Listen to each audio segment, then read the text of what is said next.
The 2018 NASCAR Whelen Euro Series returns to the circuit when we head to Hockenheim over the weekend of the 15th and 16th of September.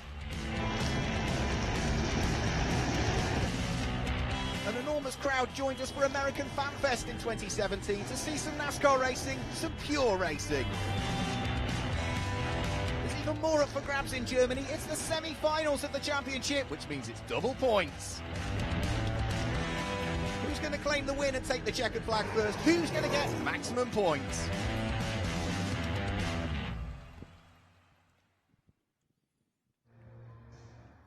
Well, welcome to Hockenheim for day 2 of our annual visit to the Hockenheim ring for the NASCAR Whelen Euro Series. It's round 10 of the championship that we'll see here today. We'll have the competitors for the Elite 2 race heading out onto the grid very, very shortly for their second race of the weekend, a 17-lap affair. The race yesterday was won by the championship leader, Ulysse Delso. Can he make it a double victory here in Germany, as he did in Tour? This fantastic circuit that can trace its history back to the 1930s when it first held motorcycle racing back on the 25th of May 1932. It's undergone significant changes since then to bring it up to the modern standards, of course, of Formula One that were here just a few weekends ago.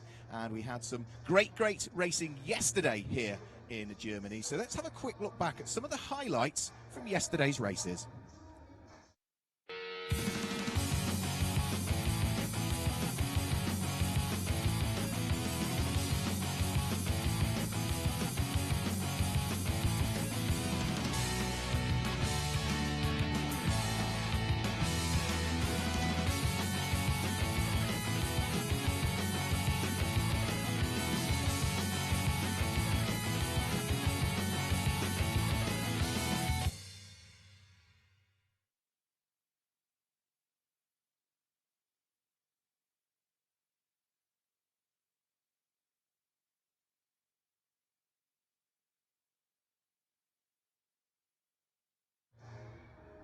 So that was actually the 2017 highlights that we saw there. I'm delighted to say I'm joined in the commentary box. We've always, as is ever the case, if you were tuning in yesterday or you've listened throughout the course of the season, we always regularly try and get one of the drivers into the commentary box to join us. So as it's the Elite 2 race coming up, we have to get one of the drivers from Elite 1 to come and join us in the commentary box. We've got the best possible one for this weekend because we've got the winner from yesterday's race securing his first victory in the NASCAR Whelen Euro Series and the first victory in any NASCAR series, really, for a Dutchman. Loris Hasemans joins me in the commentary box. Welcome along, Loris.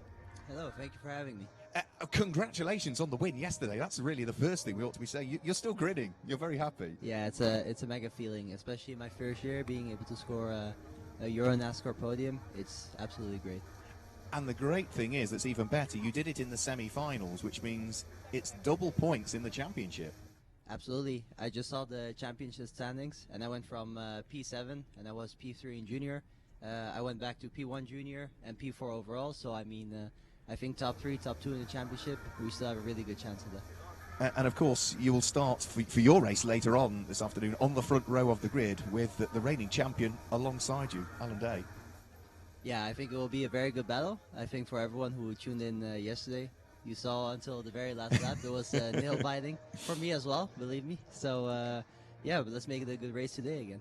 If you did tune in yesterday and you saw that move that went on the very final corner as Loris was leading the race and Alan Day thought there was a gap, you know, from your perspective, I've heard it from Alan, so I'll say what he said to me in the media centre early on. From your perspective, that final corner incident where there was no contact between the pair of you, what was your view on that?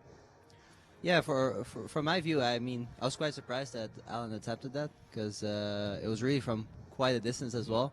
And really from the first moment that he attempted it, he straight away locked up his tires. So then, of course, it was important for me. I saw him at the last minute in my mirror locking up, so I opened up my steering wheel as much as possible, gave him the space. He couldn't get out of his lockup and spun. But then I was all the way on the outside where there's all dirt, so I was sideways all the way through the last corner, which looks nice but isn't that fun. It's not the quickest line, no. For sure not. So, but in the end, all was okay, so that's all.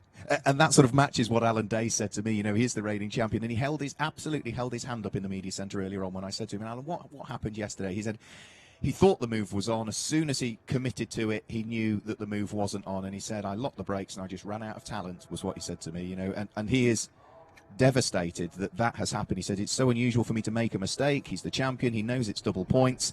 And not only did it cause his car to spin, then the heat soak on the car meant it took some time for the engine to restart, and he went from second place fighting with you down to finish in 15th position. So, you know, he's devastated, but you know, like any good racing driver, he held his hand up when he knew it was his mistake. So shame for him, but you claim the win, and Alan will hopefully try and have a great fight with you later on again, I'm sure.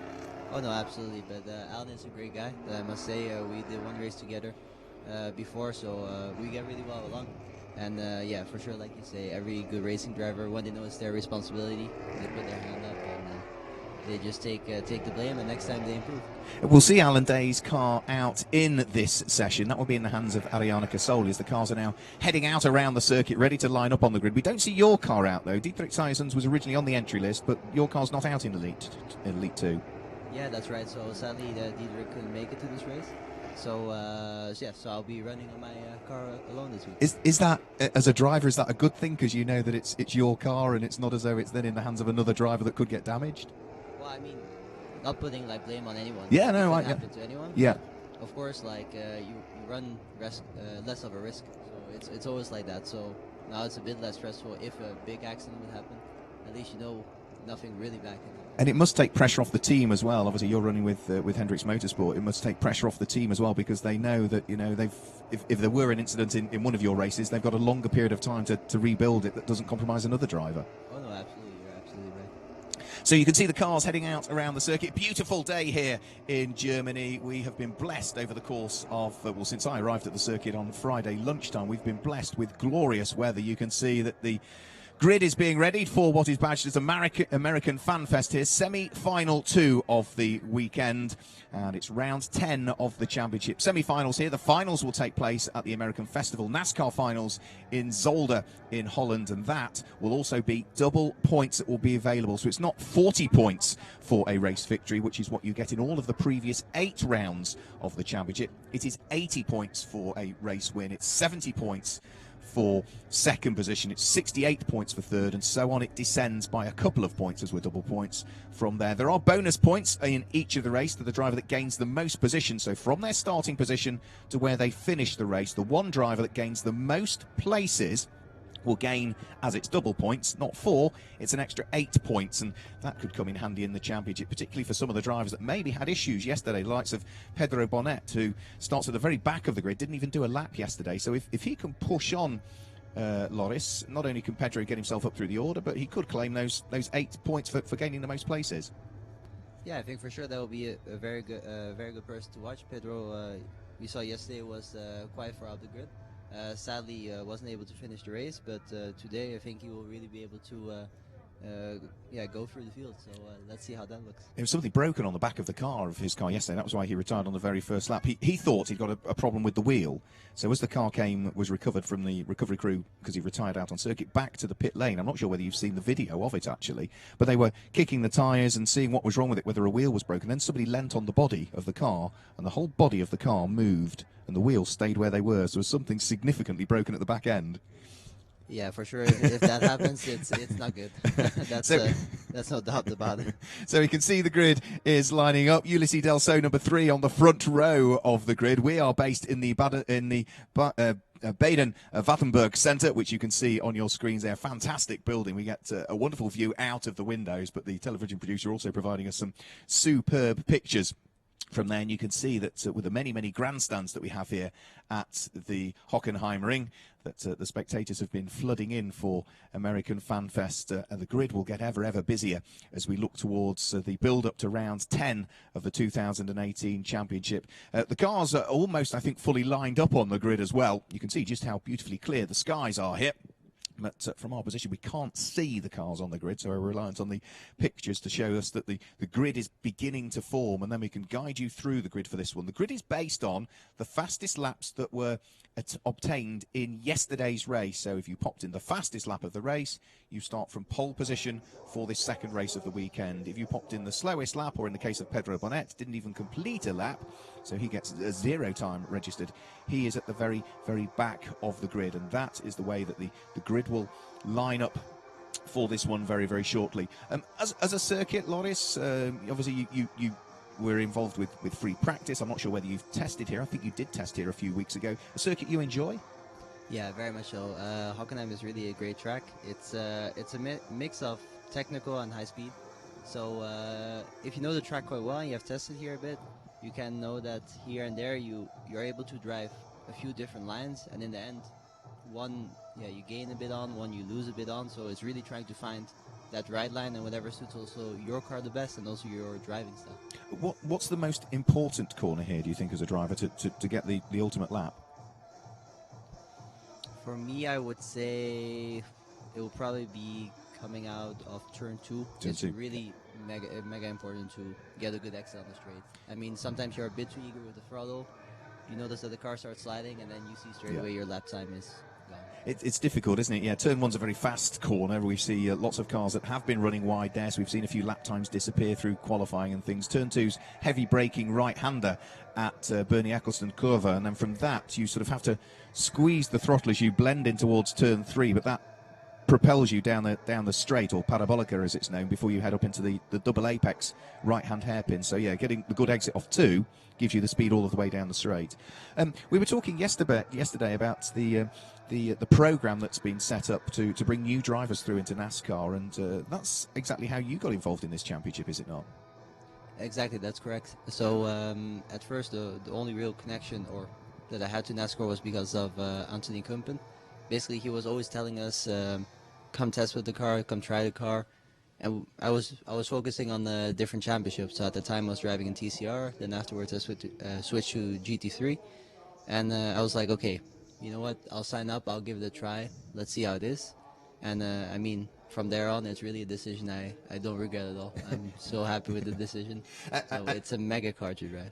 And what we've got is, you can see the grid is fully formed now, so we'll guide you through the grid and tell you what's going on down there in a few moments' time. That same process is going on at the moment, so if drivers want to get involved, existing racing drivers want to get involved in the NASCAR Whelen Euro Series, then this driver recruitment program that's in place, it's quite simple. All you did in reality to get that test was you submitted your racing CV to info@euronascar.com. They then looked through that, decided that you were of a quality of driver that they wanted involved in the championship, and you got invited along to a free test.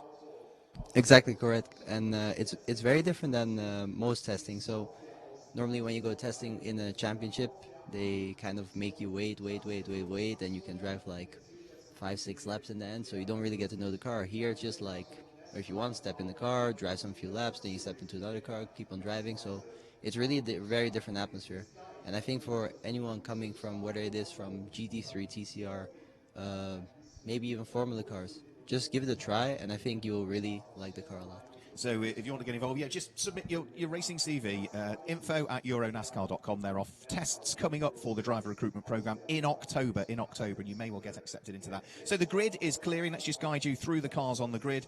Pole position is on the top right-hand side of your screen. It's the black and white car of the Frenchman for RDV competition. His Toyota Camry Ulysse Delso that sits on pole position, and alongside it's black, but you can just see the yellow roof on the left-hand side of the grid at the very front, just behind the pace car. That is the Memphis Racing Chevy of Guillaume de Flandre at number 77. Row 2 of the grid, it's the black car, but you can see the light blue flash just towards the tail end of it. That is the Knauf Racing Ford of Paul Guillaume, and on his left-hand side, you can see is the instruction is given for the drivers to start their engines. It's the Go Fast Racing car. You can just see Can-Am written across the back of it. That is the Go Fast Racing Ford of Florian Venturi. It's the white car with a few little light blue flashes to it on the third row of the grid. That is 2009 Elite 2 champion Willy Busenna with the Knauf Ford.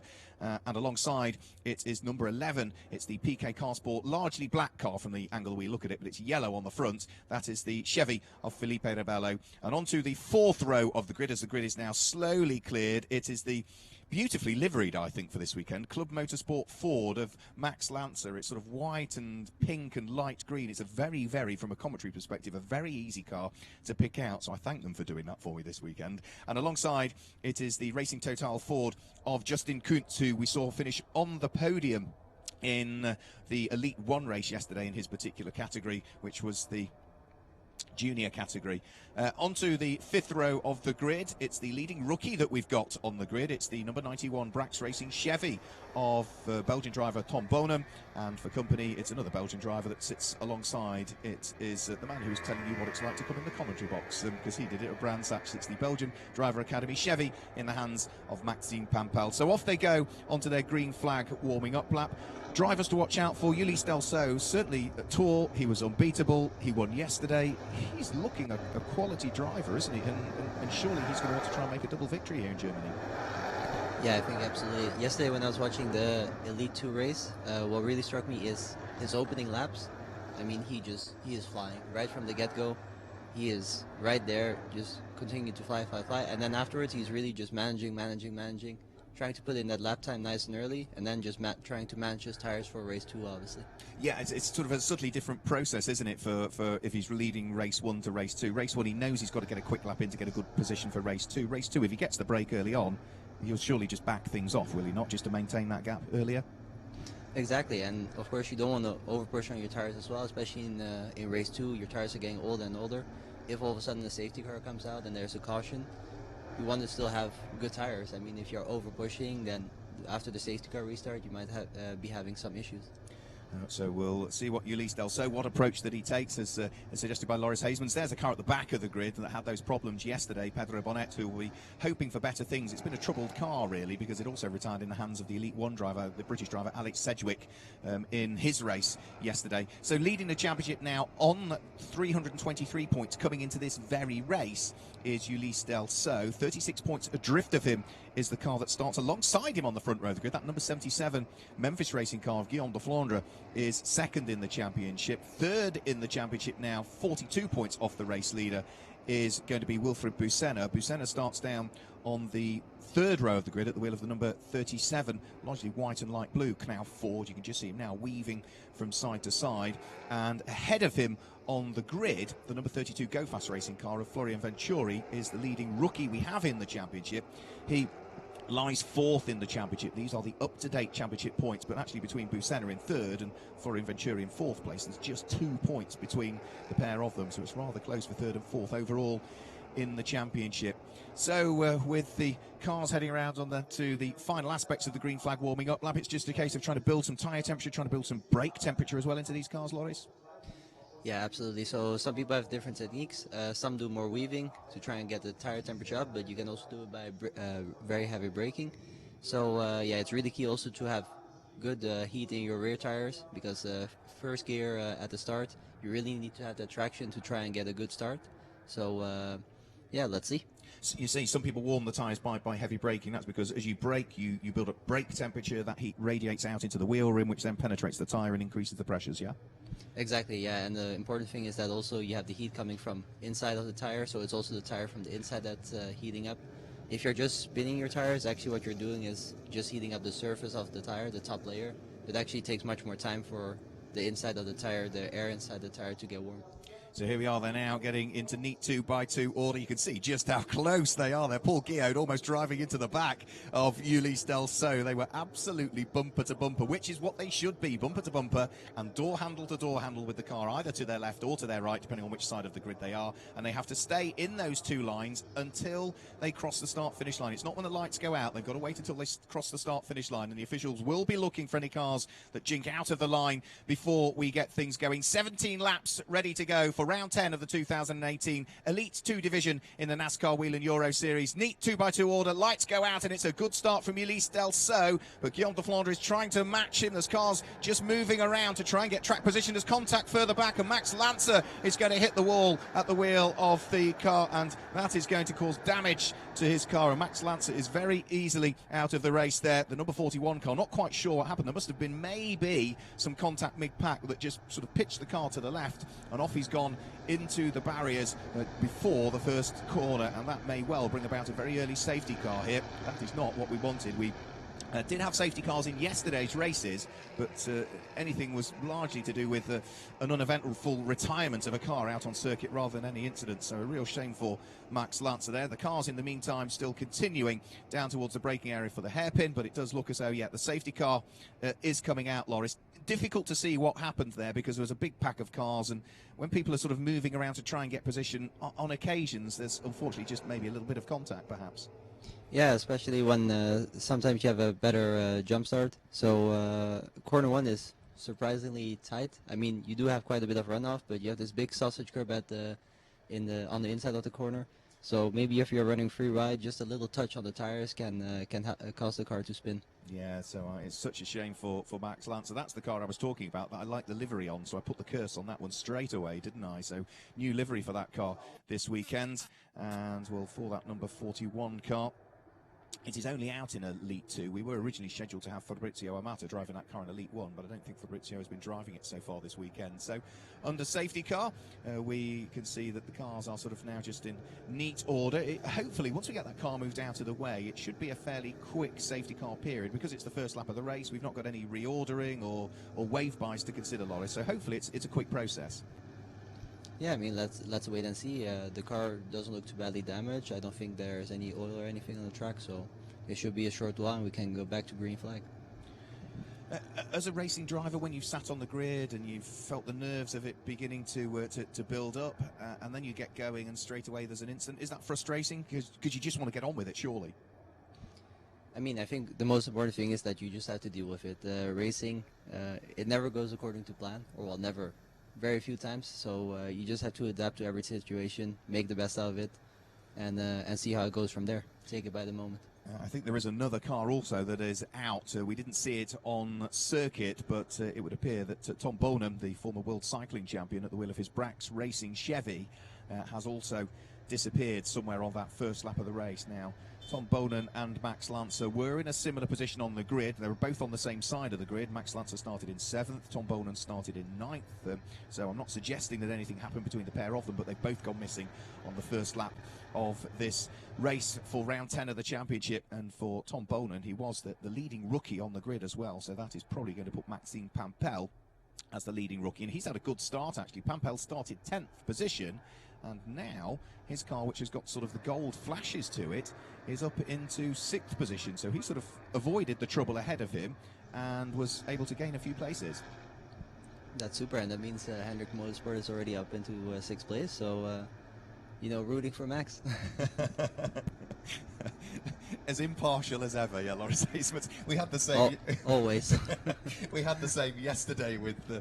Don't worry at all. With Alexander Graf, understandably cheering on Guillaume de Flandre as he finished on the podium on the final lap. So as we can see, Max Lancer is out of the car. Just saw him just maybe with a little bit of a limp as he walked away from the car, but he's absolutely fine. Just a bit of a knock, I would imagine, maybe as his legs hit the pedals or something like that. But he's absolutely fine. Strong old cars of the NASCAR Whelen Euro Series. Strong old drivers as well. But he needs to go just to the medical centre just for a standard checkup with the staff there, and then once he has been given the checkup, he'll be released, and then we can get the racing back underway. The fans have been eager for this one as well. Thousands and thousands and thousands of fans have been descending on the Hockenheim ring, ready for this weekend, which is our second ever visit to the Hockenheim ring. We were here last year. Right, there is Tom Bonan's car, right, and there is Max Lancer's, and also number 47 as well is out, which is Renzo Calzanetti is out of the car as well. So his MRT Nocentini prepared Ford also involved there. That looks as though that's the exit of turn number 1, is it? So Max Lancer on the way into turn 1, and those two may be together on the exit of turn 1, perhaps.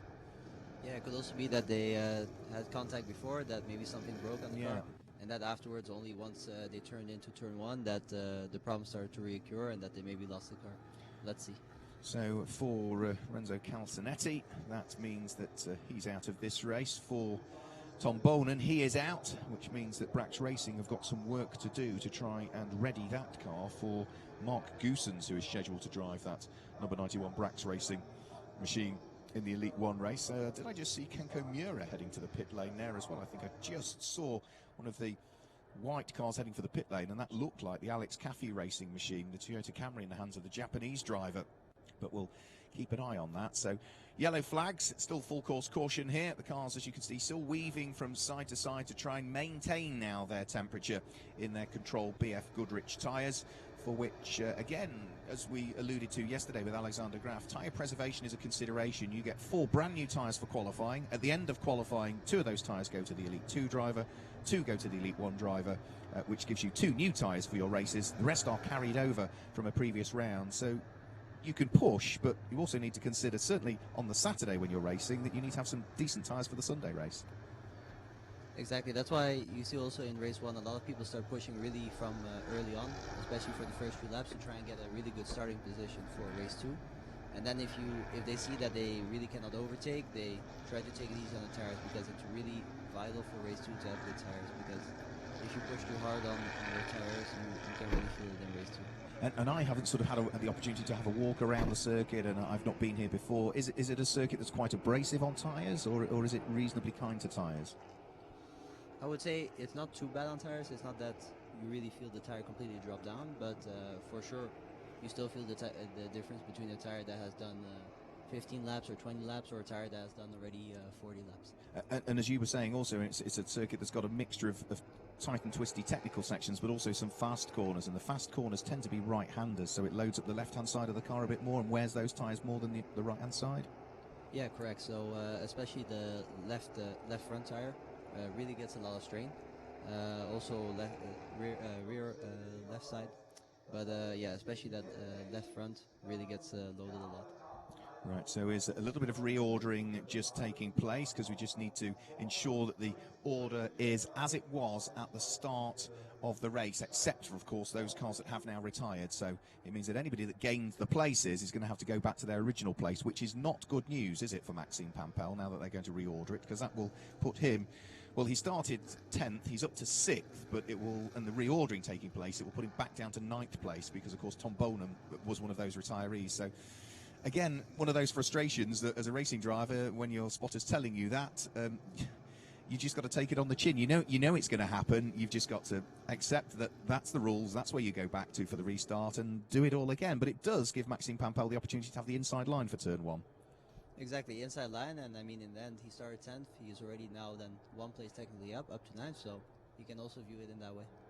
So that reordering just taking place at the moment, and once the officials are happy that the reordering is all as it should be, as per the start of the race, but of course with those cars that were involved in the incidents now removed, so other cars will sort of shuffle up the order a shade. We'll get things back underway. Of course, these laps also count, so we've already had 3 laps completed. The cars are currently on lap number 4 of what is scheduled to be a 17-lap race. That's almost 63 kilometres that we will see. We do have the possibility of a green-white checkered as well, should there be a safety car out there towards the end of those scheduled 17 laps of race. We will keep circulating that safety car, is the option that's available to the race director. It's not absolutely going to happen, but they prefer that to happen.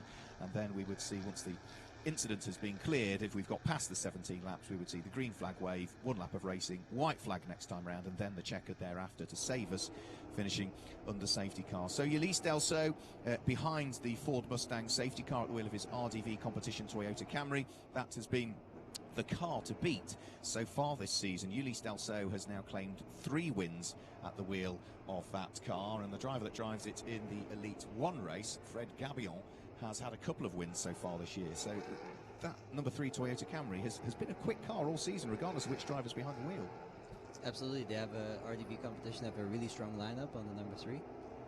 But I mean, let's not forget, especially in the playoffs with the double points. Yeah. I mean, if you have 1 DNF, the whole championship can mix around.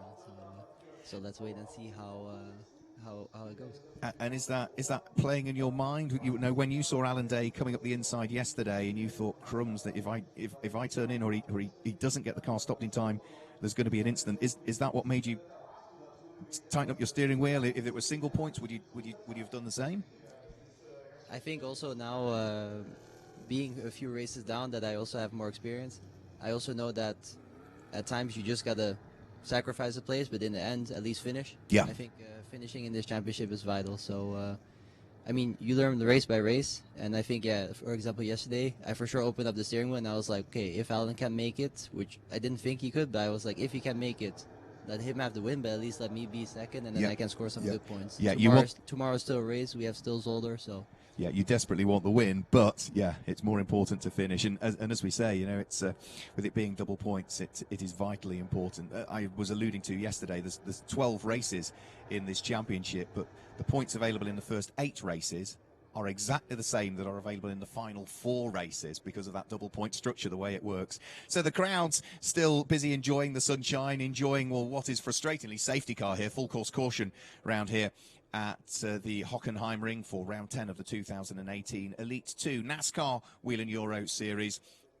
Championship leader Ulysse Delso leading the race. Although we can see Darth Vader walking his way through the grandstands. It has been quite amazing. You know, we've got, you know, film stars walking around. We've got I've seen Captain America. I've seen Iron Man walking around. We've got almost the whole cast of Star Wars here as well. We've got the full Rebel Alliance are here. We've got the dark side of the Force, including of course Darth Vader as well. I've seen sand people here as well. I've seen Chewbacca wandering around. It's a real festival atmosphere, and it's great to see actually the people that come and support this event here. And of course, as we travel around Europe through Spain at Circuit Ricardo Tormo, where we started the season, we went to Italy at Autodromo di Franciacorta for the second race weekend of the season. Then it was over to the UK for Brands Hatch American Speedfest in June. The only oval circuit, the Oval World Challenge, took place at Tours Speedway. Of course, we're here in Germany, and Tours Speedway in France, of course. We're here in Germany this weekend, and we'll end up at Zolder. But every event you go to, they're largely American-themed events. So if you like Americana and you're maybe listening in Europe somewhere, then if you can't make Zolder in October for the finals, keep your eye on the website, euronascar.com, because the 2019 dates will be announced as soon as we possibly can, and that is going to give you the opportunity. If you've not sampled Euro NASCAR, come along, bring the family. It's a real family atmosphere, and you know, I think that, you know, you're new to this, but you know, that's quite special in racing. You've been involved with Blancpain and TCR, but in NASCAR, it's all about the family. It's all about the event. It's all about everything that goes on the circuit, not just the racing, Loris. Yeah, absolutely. It's really if you are used to a Blancpain series, it's a 180-degree completely different atmosphere. Where in different series it's very difficult to get tickets and it's complicated. I mean, here in Euro NASCAR, it's like, here, take tickets. I mean, bring as many people as you can.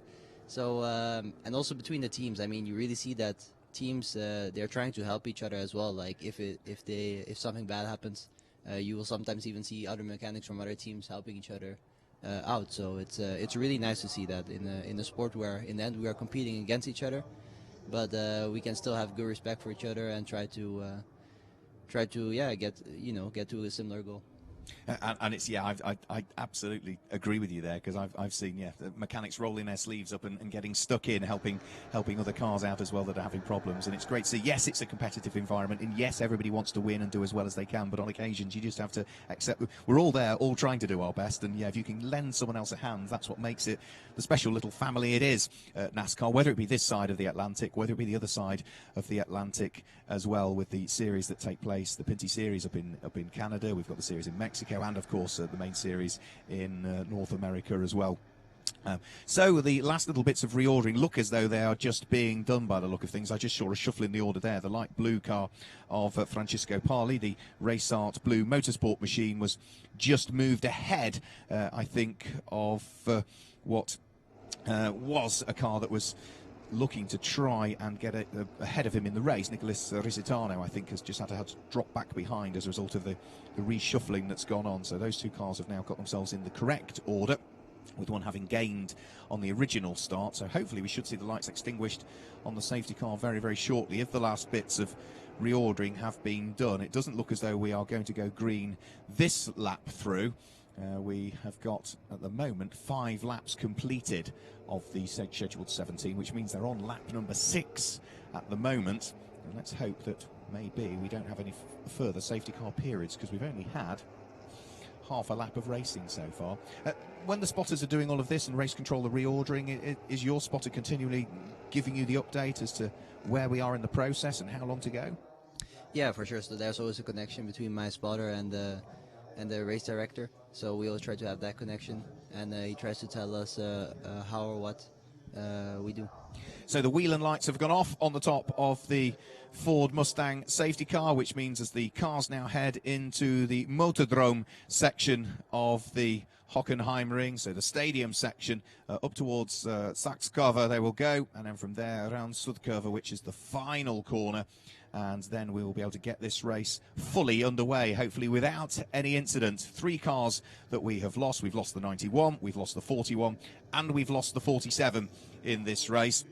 So neat 2x2 order, and again bumper to bumper, maintaining a consistent speed as well, nose to tail, door handle to door handle with the car beside them. They've got to stay in their position until they have crossed the start finish line. The first attempt at the race seemed to go beautifully well as they went up to the start finish line. It was as they then charged up towards turn 1 where the incident occurred, put those 3 cars out, but we've still got a strong and a healthy field and a very competitive field to sort out who's going to win round 10 of the championship. Ulysse Delso on pole position, the white car with half white, half black, and then it's the black and yellow car of Guillaume de Flandre, who is his main championship rival, that sits alongside but has the outside line for turn number 1. We're about to go racing back once more at Hockenheim. Lights go out, and Ulysse Delso again, fantastic start from him. Guillaume de Flandre slots himself through into second place. Who's going to come through into third? It's Paul Guillaume that manages to hang on to third position by the look of things. The Knauf car was under pressure from the number 32 Go Fast Racing Ford of Florian Venturi. There's contact further back by the look of things, other cars spinning the opposite way,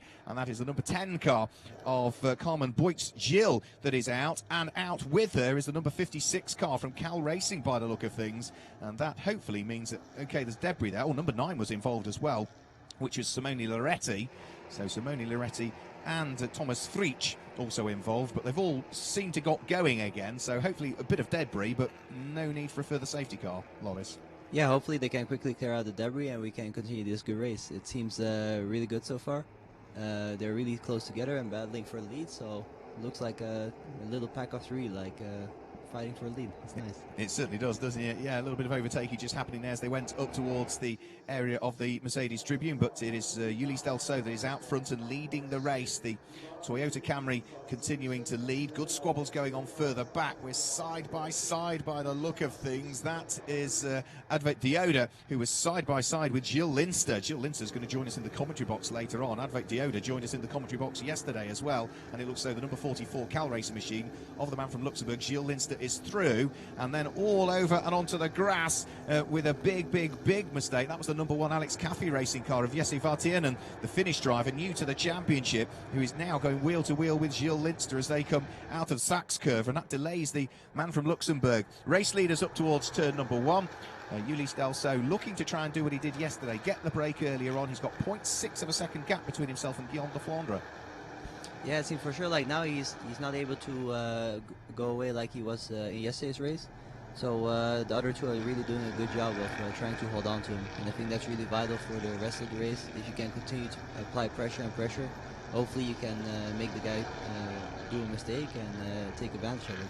Advet Dioda's having a great little fight with the number 8 machine now, the Racers Motorsport car of the driver Nicola Citano. So those 2 busy squabbling away, and further down through the order actually. They are fighting away for what is 11th and 12th places currently. The top 3 just getting away a little bit. So Ulysse Delso, Guillaume de Flandre and Paul Guillaume have opened up a small gap between themselves and the leading rookie that we've got in the field, the number 32 Ford in the hands of Florian Venturi. There's that fight that I was talking about. The number 8 car of Nicolas Risitano sitting behind Advet Dioda, and not that far behind him is Mirko Schultes, the driver who we saw claim top honours in yesterday's race in his particular category, which is the Legend Trophy. The Legend Trophy is for drivers that are 40 years and above coming into the Elite 2 Championship at the beginning of the season.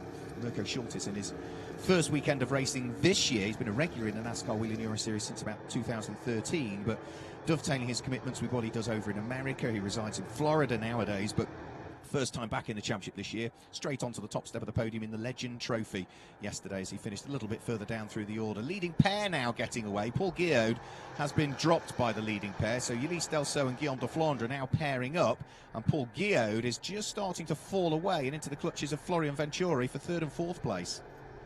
Yeah, also you can see really starting to build up a nice battle between Ulysse and I believe it's Guillaume de Flandre.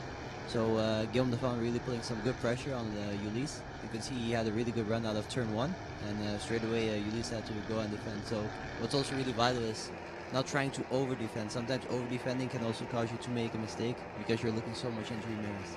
We saw a win for Guillaume de Flandre earlier on this season. It was the first win for Memphis Racing. It was his second career win in the NASCAR Whelen Euro Series, having won at Zolder for Racing Total last year when he actually gave that team its first ever win. The gap between the pair of them was halved last time through by Guillaume de Flandre. He brought it down from 0.6 of a second to 0.3 of a second. You can see just how close it is as they head onto the short straight, the drag strip that brings them up towards one of the couple of fast right-handers we've got here. That corner and turn one are very fast right-handers, and that's where the left front wheel, as we were discussing with Loris, really loads up. The gap closes up between the pair of them, but it's still the RDV Competition Toyota Camry of the Frenchman that leads the race. The number 77 Memphis Racing Chevy sitting there in second position. Again, they just flick their way round through Sudkurve and then are going to work their way onto the start-finish line. This is going to be another lap completed, and it looks as though now that has been a better end to the lap for Ulysse Delceau. He's opened up the gap a shade more, I think. Yeah, you could see Guillaume de Flandre getting a little bit of wheel spin coming off the last turn. So he was really pushing. I mean, he had one of the quickest laps up until this lap, so he's really pushing for it. And I think he's pushing and maybe over pushing there, because turn one, you mentioned the sausage curb on the inside. The car really sort of leapt up a little bit onto two wheels there, so maybe he just clobbered that sausage curb on the inside. You've got to be careful with that as well, because you could soon potentially take the sidewall out of the tyre. You could damage a rim or something like that maybe if you clobber that sausage curb a bit too much.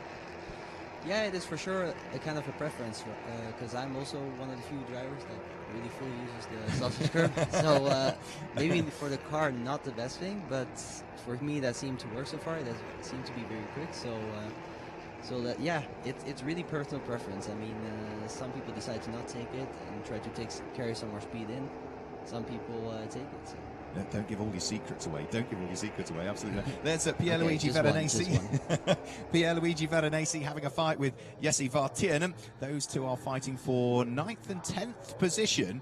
And that is going to be for the final spot on the rookie podium, actually, because ahead of them are Florian Venturi and Maxime Pampel, first and second in the rookie element. But it looks as though Pierluigi Veronese is under pressure from Jesse Vartiernen, who's looking for the inside line. Pretty close between the pair. Good driving, good respect from both. And the order still remains the same. It's still Pierluigi Veronese, the number 27 BVR car, the Ford, still just ahead of the Finn, who is making his debut in the NASCAR Whelen Euro Series this weekend for Alex Caffey in that Ford Mustang. And he's got plenty of experience driving V8 engine cars. He's been racing in the Camaro Cup over in Finland.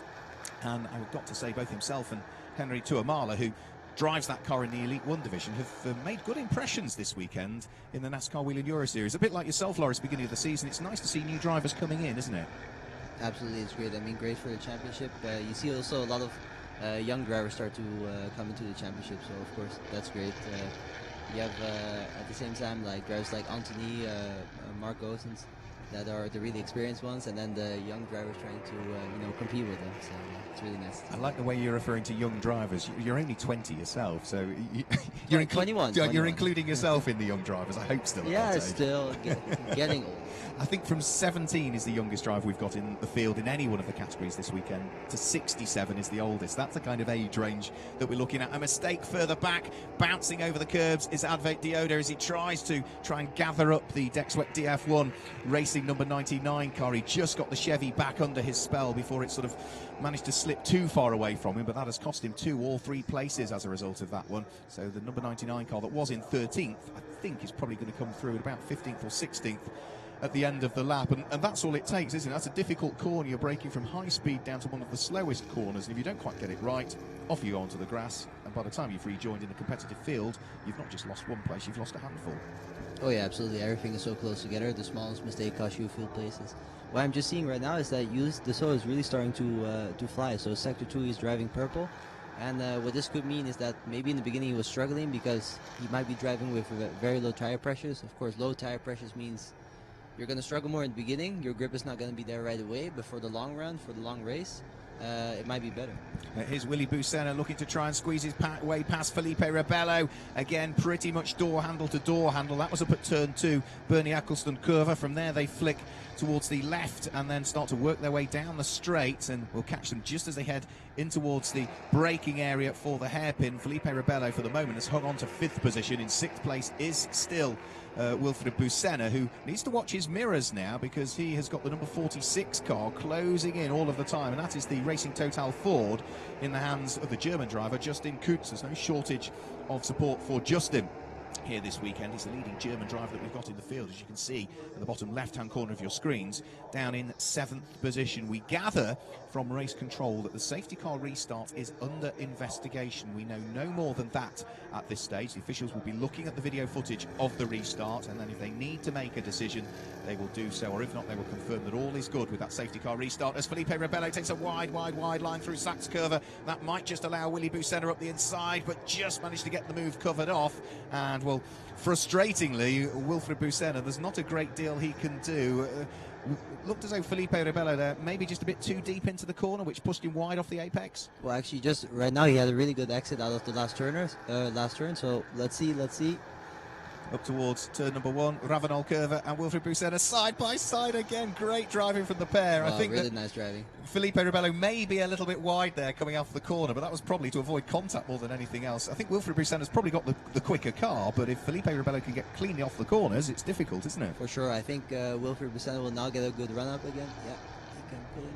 Let's have a quick look through the left-hander, then we just lose them out of shot for a little bit, such as our camera positions this weekend. We pick them up again as they head down the straight. Felipe Ravello again, he's allowed one move to defend the position. He can't sort of weave from one side to the other. You're allowed one move from where you're on the track to another position to defend, and then you've got to hold that position. You can't then just keep moving around to prevent the car behind working his way through. You can see the car squirming under acceleration there as the Brazilian driver, race winner from earlier on this season, tries to get the power down at the wheel of the PK Car Sport machine.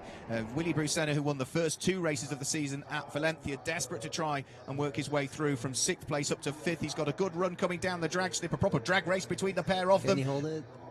Oh, sideways. And he's going to allow Justin Kuntz to go through. It looks as though, yeah, all through the gravel goes Ravello, and Justin Kuntz has gained 2 places there as they were busy fighting. Justin Kuntz just sort of kept his foot in and picked off Ravello as he went through the gravel, picked off Wilfried Busenna, and, well, what's the problem, guys? From 7th up to 5th. I mean, sometimes that's also the testing from Justin Kuntz. So, I mean, he was seeing that they were fighting very hard for that position, so he was just waiting back, and he let them do all the work, and he took advantage of it. Great job by him. It is, yeah, fantastic job by him. That puts him up into 5th place at his home NASCAR Grand Prix, of course, let's not forget.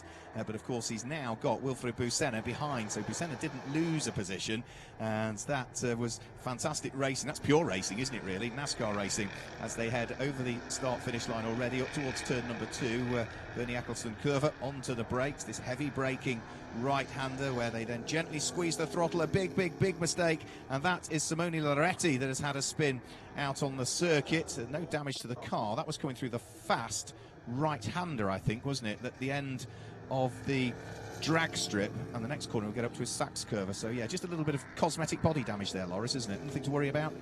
No, hopefully nothing to worry about. I think hopefully it's off the track by now, and we can just continue on the green flag.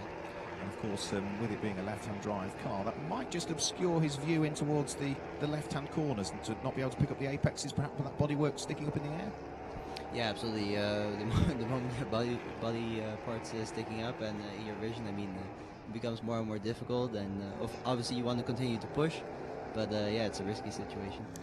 And Justin Kuntz and Willy Busenna, through the gravel at exactly the same point as they were on the previous lap. We didn't see what happened at the start of that, but wow, fantastic racing. Rubbing is racing. I'm not sure whether they did rub or not, but they both charged their way through the gravel trap. That is going to delay them. We'll pick up on what the order is as they come back over the start-finish line. It's not just that. You can see still the dust coming out from the back of Justin Kuntz's car, which means that the tyres are going to take a few more corners to clean up, aren't they?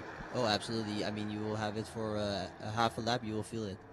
And that also means that Felipe Ravello, who went from 5th down to 7th, guess what? The Brazilian's back into 5th place again. Fantastic stuff between them all. Ulysse Delceau, by the way, still continues to lead as we watch the battles further down through the order. He's 3 seconds up the road now from Guillaume de Flandre, who's coming under pressure, actually, from the 3rd place car of Paul Guillaume. So 2nd and 3rd isn't sorted as yet. But this battle that is now going on for what is 7th, 8th and 9th place. There is Paul Guillaume, actually. You can see he's closed upon Guillaume de Flandre, but also Florian Venturi, the number 32 Go Fast Racing Ford, has also got involved as well. So 3 cars all busy fighting away for 2nd, 3rd and 4th position. And well, for Florian Venturi, he was a little bit disappointed. I spoke to him yesterday. You might have seen it on social media. He was disappointed with 5th place, even though he took a rookie win by the look of things, and wanted more out of this race. Well, he's in the mix now, isn't he? Absolutely, he's in the mix. The important thing is not wanting too much, not wanting to overdrive and risk too many things. Think about the long run and just focus on that. Focus on finishing and getting those points in. And Justin Kuntz was coming under pressure from Jesse Vartian, and it looks as though the Finn has gone through and ahead of the German, who's had a bit of an up and down race, really, gaining places some laps, losing places the other.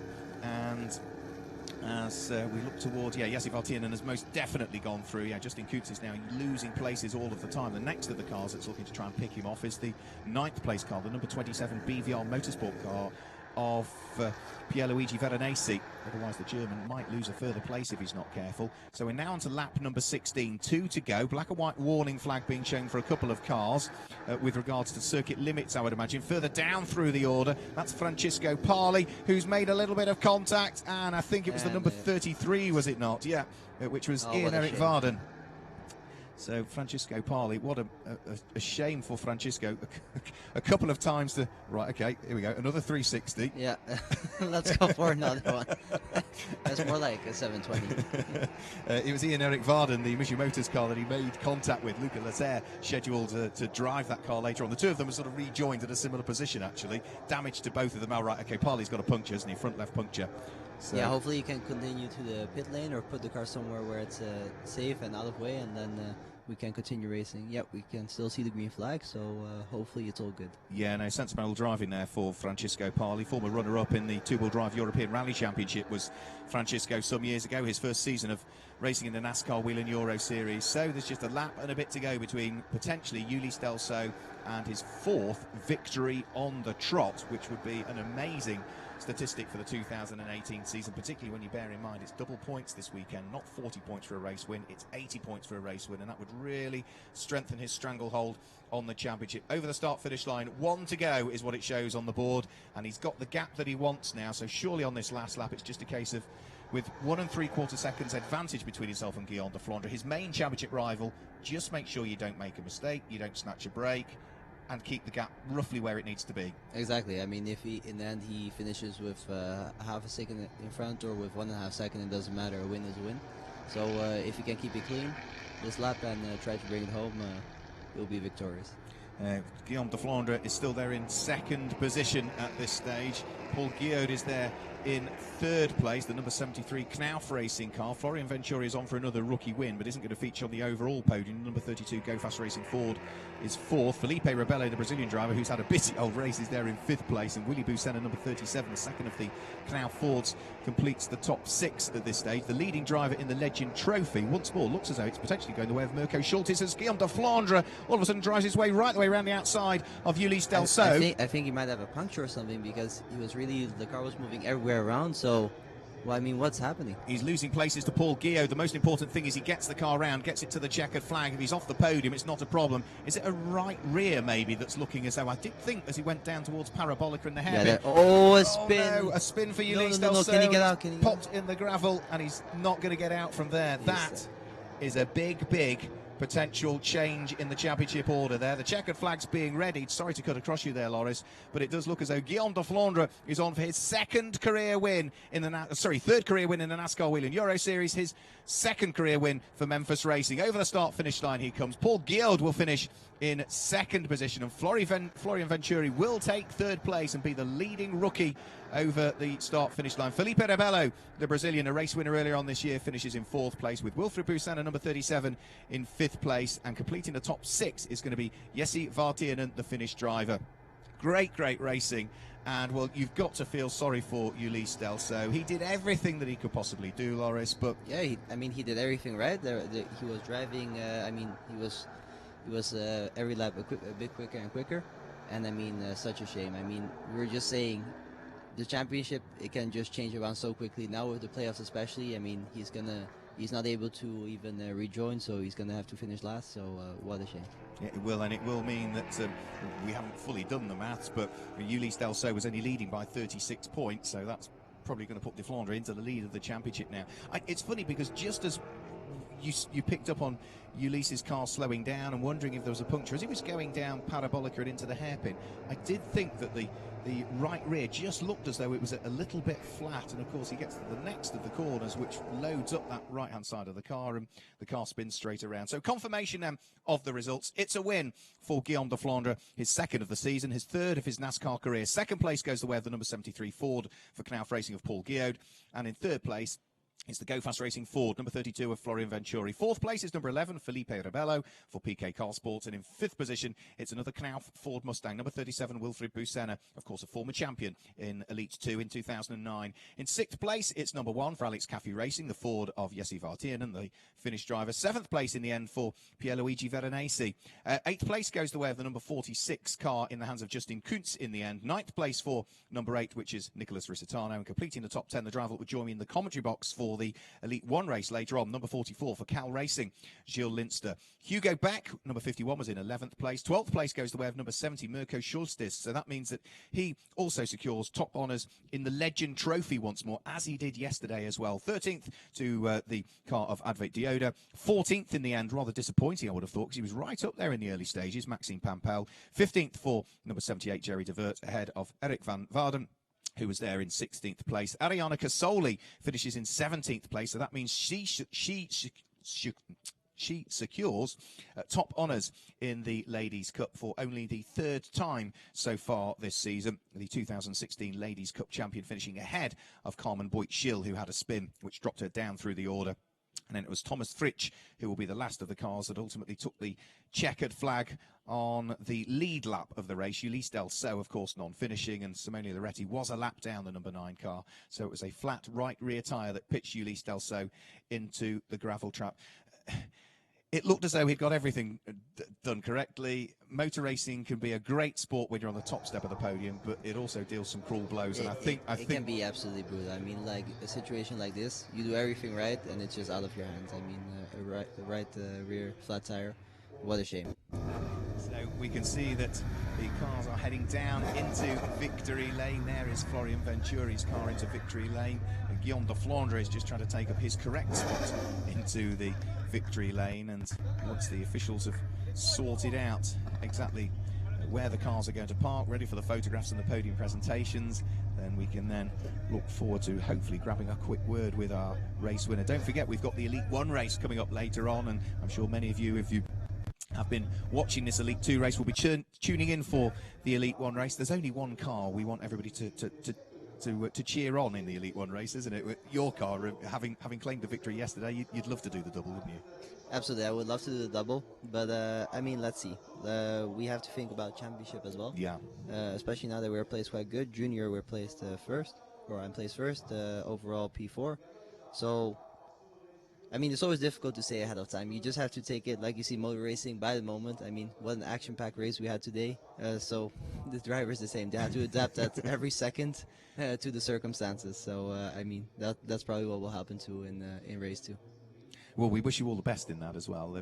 Feel free to disappear if you want. You can hang around, because we'll be hoping to grab a few words with our race winner very, very shortly. Guillaume de Flandre claiming his second win of the season. We saw Guillaume claim a win at Brands Hatch in the UK for the first of the 2 races that we had there, round 5 of the championship season. Loris, have you enjoyed yourself? Thank you for joining us in the commentary box. Well, thank you so much for having me. I really had a great time, and it was a great time watching the race. We had an action-packed race, so for sure plenty to commentate on. Thanks for joining us, mate. All the best in your race later on as well. So there we go. Loris Hazemans, thank you. Thank you. So we can see that Guillaume de Flandre is just awaiting the thumbs up to get out of the car. There is a thumbs up from Andre, who I think is almost ready for us to carry out the interview. So we'll get our race winner out of the car, number 77, P1, Graf Motorsport, or Memphis Racing as it is nowadays. We had Alexander Graf in the commentary box yesterday, and his man's gone and done it today and popped that number 77 car in perfect conditions here in Germany at the Hockenheim ring at the top step of the podium, and claimed a victory for himself. And of course that does mean that on the basis of he was only 36 points adrift of Ulysse Delceau coming into this race, he has now just added 80 points to his race total, whereas for Ulysse Delceau, that flat right rear tyre that on the very final lap at the penultimate corner, almost you could argue, at Sachs Curve, for the very final time, pitched him into the gravel. He would be classified in 20th position, and 20th position, as it's double points, is going to net him 34 points in the championship. So it does mean, subject to official confirmation and everything else that we need, that man there, Guillaume de Flandre, has not just won the race, he's taken over the lead of the Elite 2 Championship for 2018, and will head to Zolder knowing that if he could have a solid weekend there, he could be on for the championship. An embrace there between the Memphis Racing crew. The first man to congratulate him was Alexander Graf, who will race that very car in the Elite 1 race later on, and that is a very, very happy Guillaume de Flandre, the Belgian driver, having secured his first ever NASCAR career victory for Racing Total at the finals in Zolder at his home country last year. He secured his second ever NASCAR victory at Brands Hatch this season in the UK. And well, now he's backed it up with another win here in Germany. Great way for him to end his weekend. They're instantly going over to congratulate Paul Guillaume as well, who finished in second position. You see Paul Guillaume leaning on the car there. The man with the hat is Thomas Ferrando, a former Elite 2 champion. He will drive the number 37 Knauf Racing Ford Mustang in the Elite 1 race later on. And also, it looks as though, yeah, we can see there Guillaume de Flandre going over to congratulate the driver who finished in third place ultimately, which was the number 32 Go Fast Racing Ford of Florian Venturi, who, finishing in third place, will not just feature on the overall podium, will also stand on the top step of the podium because he was the leading rookie home, and I think he has now secured 5 victories in the Rookie Cup for this season in Elite 2. Rookie Cup is for drivers entered in the Elite 2 Championship who are in their first season of racing in the series. So we can see as the circuit vehicles head around, ready to sweep up the little bits of debris, stones, and maybe a little bit of bodywork that had been shed from some of the cars that went off the circuit. You know, we saw Justin Kuntz and Wilfried Busenna having great battles, both of those sort of heading through the gravel. There have been bits of gravel on the circuit as well, and it could be something as simple as one of those small bits of gravel that was picked up by Ulysse Delceau that has caused that devastating puncture for him, which means that what was a very happy Ulysse Delceau yesterday, the Frenchman is going to be less happy, to say the least. Let's have a quick chat to our race winner, Guillaume de Flandre, who is with André.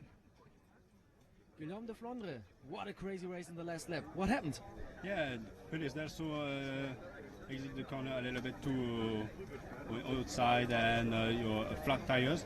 And me, I kind of take the opportunity for overtake and take the first pace. Yeah, it's really cool because the start is really difficult because Ulysse is more fast than me, and I push for the close the gap, and yes, after last lap, the flat tire, I can overtake. Yeah. What does it mean for the championship, you know? Yeah, it's really good because I am second in the championships. Ulysse and me not far in the point. Yeah, it's really cool because for me and for team, really happy. Yeah, I'm really happy, and the team also. All right, thank you very much. Congratulations. We're going back to Mark. Thank you.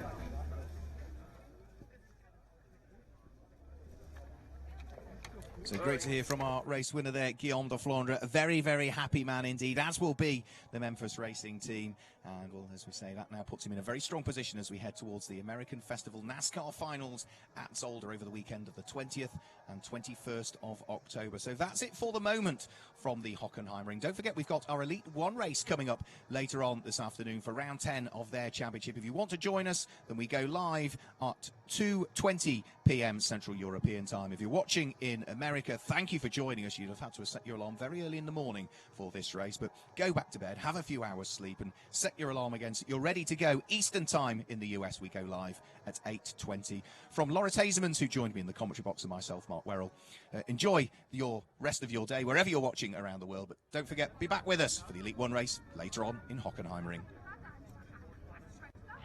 The 2018 NASCAR Whelen Euro Series returns to the circuit when we head to Hockenheim over the weekend of the 15th and 16th of September.